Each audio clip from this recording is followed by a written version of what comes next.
Mr. Jenner is ready for your interview. Actually, we'll be interviewing as a team. We're here to fuck shit up. Whoa, dazzling, dilated, display a new sound. Live on stage.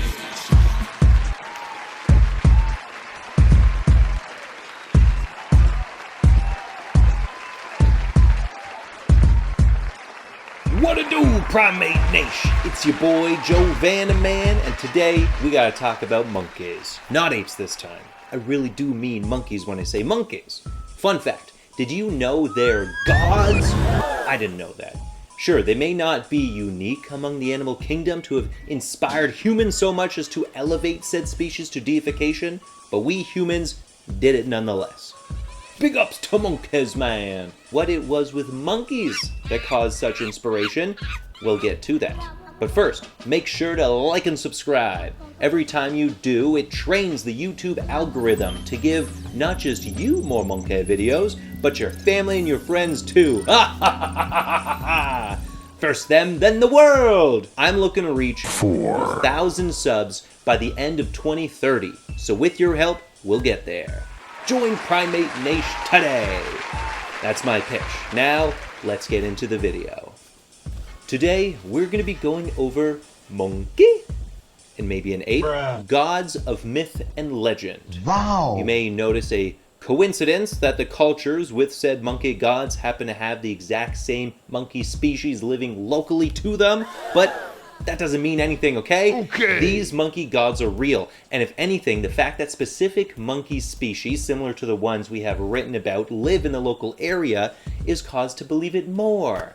I mean, why would a macaque god hover over gorillas? That doesn't make any sense, and you don't make any sense either, and I don't make any sense, and... Alright. Oh, quick disclaimer. An obvious one, but I gotta say it.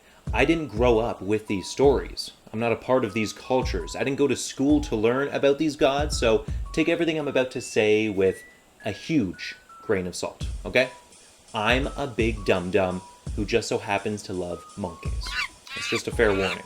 If you're actually interested in these gods and want to learn more, please do so, because there are worlds more writing about them, and they're just very complicated characters that I will not necessarily be doing justice in this short video. So please, if interested, read more after this video. Moving on.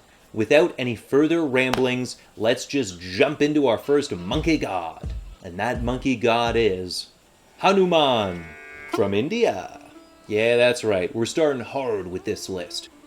Hanuman goes by many names, but he is colloquially the Hindu monkey god, meant to represent wisdom, strength, courage, devotion, and self-discipline. He's a divine Vanara, which in the text of origin, Ramayana, are forest-dwelling creatures depicted as ape-like humanoids. In the story of his life, Hanuman was a fiercely loyal companion to Rama during Rama's efforts. It's believed Hanuman is the reincarnation of Vayu or Vayu, the wind god, but also the avatar Shiva, which is kind of like what it sounds. It's where the concept started. Before Avatar, before The Matrix, before Ghost in the Shell, and before Jesus, Hinduism conceived of the notion that a god could be born on Earth with a flesh avatar to take up a holy mission, before then returning to heaven. So with that in mind, the top 3 gods in Hinduism are Brahma, Shiva, and Vishnu. Hanuman is one of the many mortal forms of Shiva. Coinciding with the advent of the 500-year Islamic rule in the Indian subcontinent, starting in 1200 CE, Hanuman has been portrayed as an emblem of nationalism and defiance against oppression. Since then, Hanuman has also taken on the embodiment of chastity, bless his soul, and his celebration in Hinduism has only grown, from the British oppression to current day. Also, he's apparently a Chiranjeevi, which are immortals that remain alive on Earth until the end of the Kali Yuga. Now, what is the Kali Yuga? Kali Yuga is the 4th shortest and apparently worst of the 4 yugas, also known as world ages in the Yuga cycle. And yes, it is the age we're currently living in, lasting for 432,000 years, or 1,200 divine years. Kali Yuga began 5,125 years ago and has 426,875 years left. That's 11 years. Talk about being born in the wrong generation. My goodness. Next, the Monkey King from China. Sun Wukong, also known as the Monkey King, is a monkey who is born out of stone and possesses magical powers and strength. Sun Wukong and Hanuman, though having no exact mythological or even personality-wise connection, are often mistaken due to the fact that both their powers and forms are the same. Just like Hanuman has the Cetus, Sun Wukong learned the way of the immortals. So this brings up a natural question. Who came first? Sun Wukong appears in the 16th century novel Journey to the West, a classic from the Ming period, which is based on the journal of the famous Chinese Buddhist pilgrim Xuanzang, also known as Xuanzang, who came to India to study Buddhism during the Tang dynasty, leading to the obvious conclusion that Hanuman came first. But that doesn't matter when their characters are so clearly different. But these guys are pretty different in their core values, so I say the Monkey King is copyright free on this one. So, what is the deal with the Monkey King? What can this guy do? First off, he cloud surfs. Yeah. He's known to be mischievous, but in a playful way, and we love him for that. Go off, King.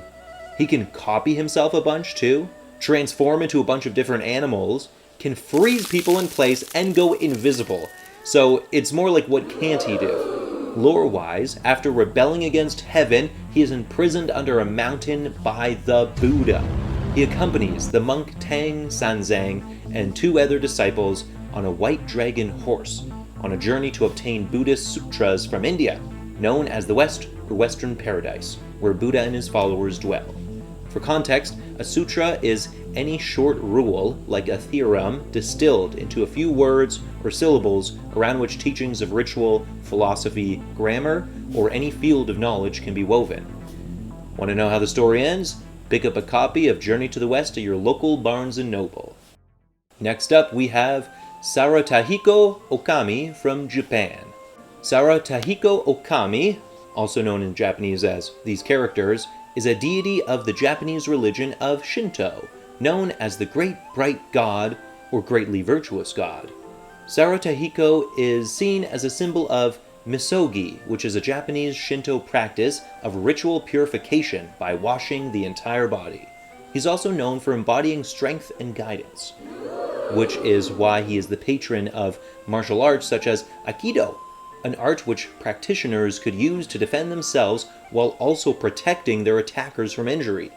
That's like maximum peacekeeper vibes, and I'm here for it. Sarutahiko is depicted as a towering man with a large beard, jeweled spear, ruddy face, and long nose. Sarutahiko was regarded as the god who illuminates the sky and the earth in Ise, and was worshipped by local believers as the sun god. According to Tojiki, an early Japanese chronicle of myths and legends that influenced current-day Shintoism, a great clam trapped his hand on Isuzu River where he drowned. Yeah, it just kind of ends like that. At this point, you might be saying to yourself, where's the monkey? Show me the monkey! Don't worry, I got you. I'm a little worried though because you've been getting monkey this whole time. It sounds like you're a bit of a fiend. But also, yes, in this case, the monkey element to this god is a little very subtle.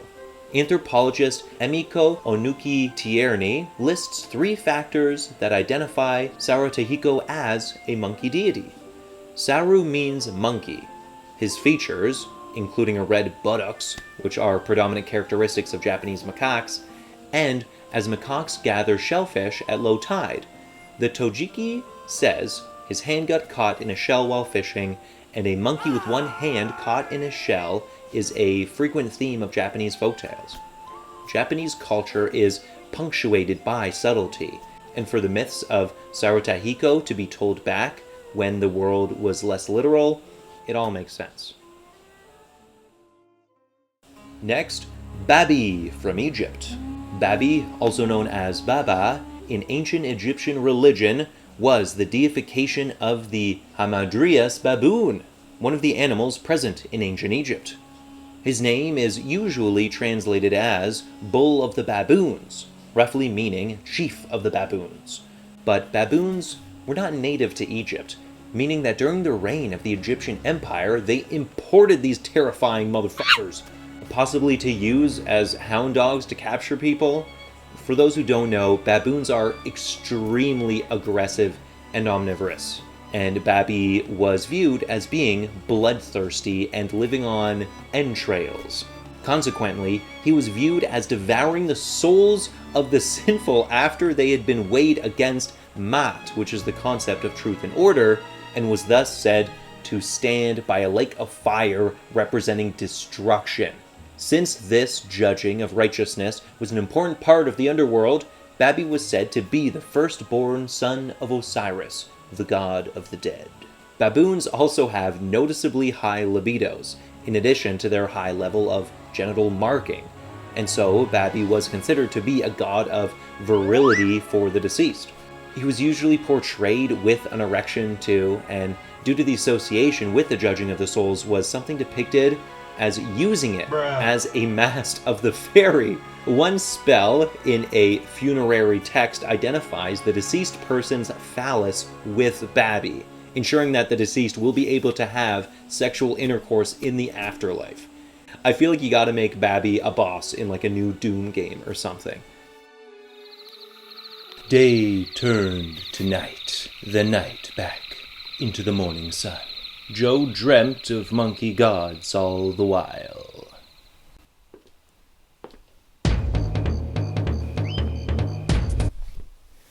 Oh.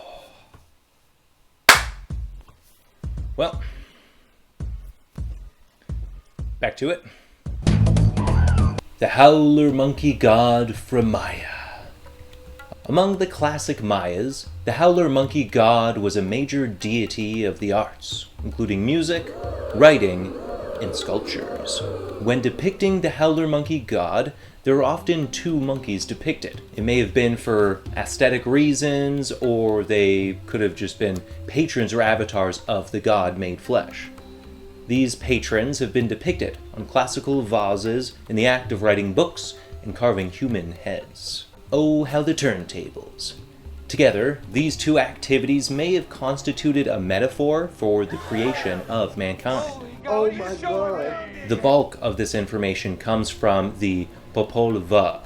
It's a text recounting the mythology and history of the Quiche people of Guatemala, one of the Maya peoples who also inhabited the Mexican states of Chiapas, Campeche, Yucatan, and Quintana Roo, as well as areas of Belize, Honduras, and El Salvador. Variously, the patron monkeys have been described as wind gods and as were-monkeys and ritual clowns, whatever that means. At the time of the Spanish invasion, the Howler monkeys continue to be venerated, although the role they played in mythology narratives diverged. According to the Popol Vuh, Hun Chowan and Hun Bats, both artists and musicians, clashed with their half-brothers, the Maya hero twins, a conflict which led to their humiliating transformation into monkeys. I don't know what exactly is humiliating about being a monkey. It sounds like a huge upgrade, but whatever. Ozomatli from Aztec. Ozomatli, the Aztec monkey, was considered the companion spirit, Nahual, and servant of the god Xochipilli, god of music and dance. The monkey was a creature associated with the arts, games, and fun. In other interpretations, the Aztec god of the dance and music was the spider monkey Ozomatli himself. There are scattered findings online for this one, if I'm going to be honest with you guys. The god appears in Marvel, of all places, and a band named after the god, making research so much more difficult for this. You wouldn't believe it. Considering the conquistadors wiped out the Aztecs, we have only what's left of them to go off of for this. There are statues and drawings of spider monkeys associated with the god, so that's enough for me. The Signifying Monkey from Haiti. The Signifying Monkey is a character of African American folklore that derives from the trickster figure of Yobura mythology, Isu Ilagbara. This character was transported with Africans to the Americas under the names of Iksu, Ichu Elugia, Papa Ligba, and Papa Lebas. Isu and his variants all serve as messengers who mediated between the gods and men by means of tricks, which, we live for them. Big fan of monkeys portrayed as trickster maxing. Numerous songs and narratives concern the signifying monkey and his interactions with his friends, the lion and the elephant. In general, the story depicted the signifying monkey insulting the lion, but claiming that he was only repeating the elephant's words. The lion then confronts the elephant about it, who in turn physically assaults the lion. The lion later realizes that the monkey's been signifying and has duped the lion. And as a result, the lion angrily returns to castrate the monkey, rendering him unable to reproduce. Oh my God. Crazy act of revenge, but I guess the lion fancied himself undupable. Also, for those curious of what exactly signifying is, such as myself before researching this, an example is playing the dozens. The Dozens is a game in which participants seek to outdo each other by throwing insults back and forth, such as, "Yo mama sent her picture to the Lonely Hearts Club, but they sent it back and said, we ain't that lonely."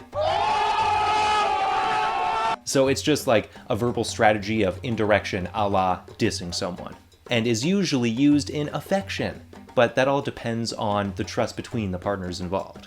Human beings are not equations that you can calculate, everyone's different, everyone's relationship with each other is different. But there you go. Next, Ngi from Cameroon. Okay, time for a big shift. You thought the signifying monkey was a stretch for a video about monkey gods? Get ready for this video's one exception, an eighth god. There's technically two, but I'm gonna focus on the one. Ngi, or Ngi the Strong, is a gorilla god and one of the gods of the Yaoundé people of Cameroon. In the lore, Ngi is the son of Zamba, the supreme creator. As his father had made Earth and all its creatures, he was tasked alongside his brothers, Nkokon, a mantis, the wise, Yotukut, a lizard, the fool, and Wu, a chimpanzee, the curious, to create human beings. Each of the brothers made human beings in their own image, which is why humans are the way they are. Forget what Hogwarts house you're in, what animal made you? A mantis, a lizard, a chimp, or a gorilla? I feel like I'm a gorilla, but I'll have to wait for the BuzzFeed quiz to know for sure. The nearby Fang people, holding similar beliefs, also refer to the gorilla god as Ngi, considering him though to be a god of fire. They equate it to a positive force though, opposed to the negative represented by the chimpanzee.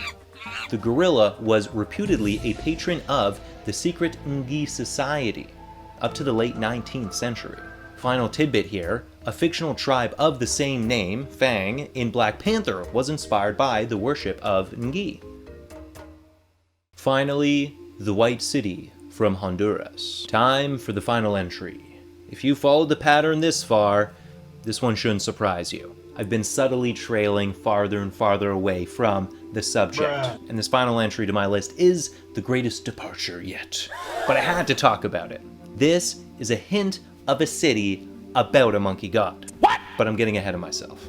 From an exclusive article from National Geographic magazine, written March 2nd, 2015, an expedition to Honduras has emerged from the jungle with dramatic news of the discovery of a mysterious culture's lost city, never before explored. The team was led to the remote, uninhabited region by long-standing rumors that it was the site of a storied white city, also referred to in legend as the City of the Monkey God.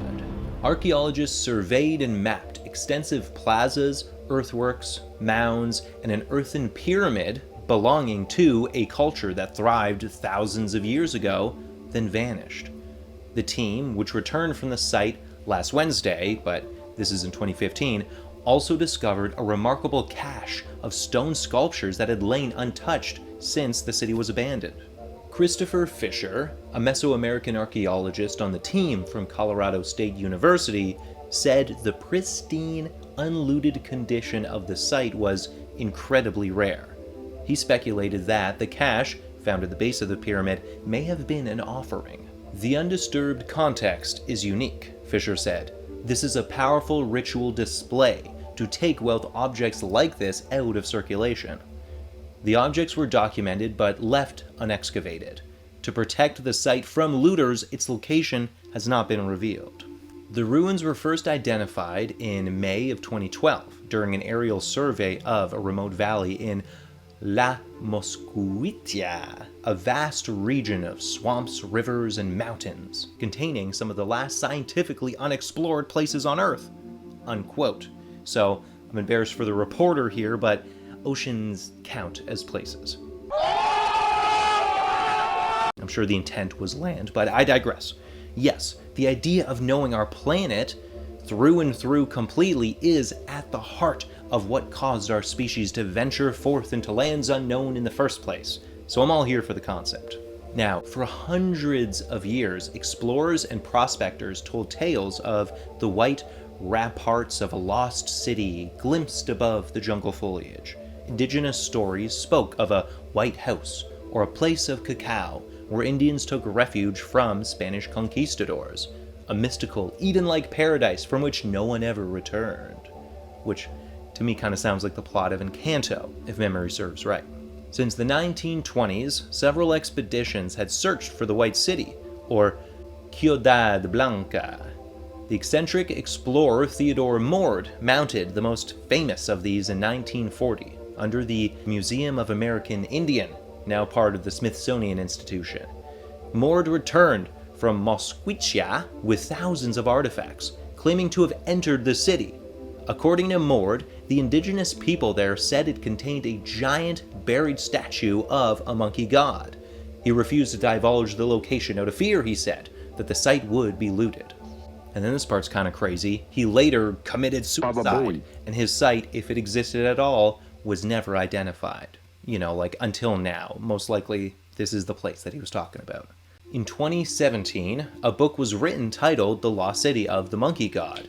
The title of the book derives from 4 expeditions launched in the 1930s by the above-mentioned Hey Hey Foundation, in which the Honduran informants described to explorers, including Theodore Mord, sensationalized stories of a lost city with a pyramid topped by a giant stone statue of a monkey god, somewhere in the Mosquitia region. And ultimately, it all kind of comes down to that, doesn't it, folks? Sensationalism. Did the monkey god exist? Did it not exist? All roads point to it more than likely not existing if it wasn't found in this 2015 expedition. But the researchers today have not totally demolished and dissected the place, so it could still technically be buried somewhere in that lost city. But time will tell. So, in the end, what did we learn? My personal takeaway from all these myths and legends is that humans love monkeys above all other animals. Monkey supremacy! We love all animals here. But the takeaway can be that while the powerful among us have been cruel to monkeys and their habitats, so many more of us have found kinship in their similarities to us, in more ways than one. We've written them into godhood on multiple accounts. From India's Hinduism, to China, to Japan, to Egypt, to the Mayas and Aztecs, to Haiti, Cameroon, and Honduras, monkeys are like soccer, man. They're loved globally, until they steal your drink. Do soccer players do that? I don't know. But either way, that's been another one from your boy Joe Van. This video has been a long time passion project of mine, so now that it's out there, I hope you guys enjoyed it. I've been working on this one for about half a year, so let me know what your favorite monkey god is in the comments below. I appreciate you all to no end, and wish you all sleep well, fellow primates. Ciao for now. Peace!